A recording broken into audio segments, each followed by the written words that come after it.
Hello guys, our bridge for today is regarding a saving wax to eat yourself and made of sugar and lemon. Ayan, pinalamig ko muna siya kasi masyadong mainit para siyang nagtutubig. So, ayan, pag pwede nang gamitin, i-apply na sa mukha.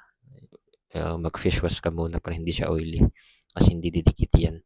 Ayan, pag dumikit siya, after 2 to 3 seconds na medyo tuyo na, pwede mo siyang tuklapin. Ayan siya guys, medyo maganda kasi ito, medyo malinis siya tapi Diyos. Medyo matagal tumubo yung mga buhok o balbas sa ating mukha. Ayan siya. So, susunod itry ko naman dito sa taas. Kasi medyo mahaba yung dito ko, kaya ayan. Gusto kong matanggal kasi lahat. Ayan, after 2, 5 to 6 or 3 to 5 seconds, pwede ulit siya. Ayan siya, bunot lahat.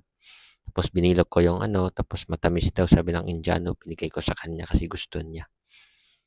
Natutuwa naman siya. Ayan siya. Pero pag matigas na guys, pwede siyang ilagay sa oven ng 10 to 15 seconds at saka matunaw ulit siya. Pwede ulit siyang gamitin. Ayan. So that is the wish for today para sa ating saving wax DIY.